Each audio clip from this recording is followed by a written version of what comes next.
Dito lamang kasagsagan ng bagyo ay ipinost ni Mark Andrew Yulo, ang ama nila Carlos at Eldrew, ang nasabi nga pong pagpunta ni Eldrew sa gym para mag-practice.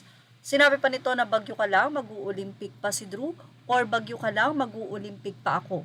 Yan ang tila ibinahagi ni Eldrew sa kanyang Facebook page o sa Facebook page ng kanyang ama, na kung saan ay desidido nga ang kapatid o ang nakababatang kapatid ni Carlos Yulo na si Eldrew na sumabak sa Olympics. Kaya naman kahit bumabagyo ay nagpunta ito sa gym upang mag-practice.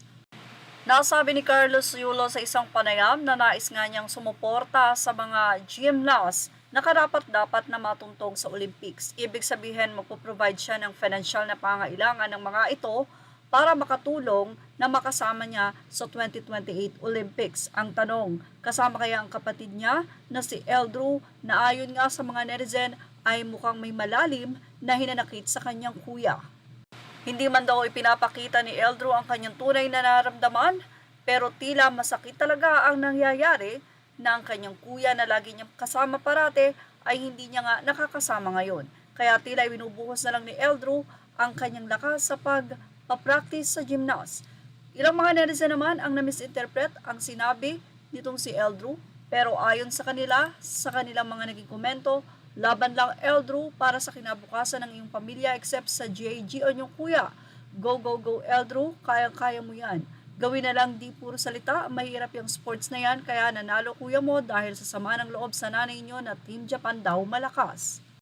Sa naman ng isang netizen, medyo mayabang daw si Eldrew at hindi pa nga raw nananalo sa Asian Games or Asian Games. Nako, hindi ka nakakalipad, pabagsak ka na. Sa naman ng isa, huli ka sa balita. Say naman ng isang netizen, sa tingin ko ang batang ito ay parang may namumuong galit na pilit niyang kinikimkim.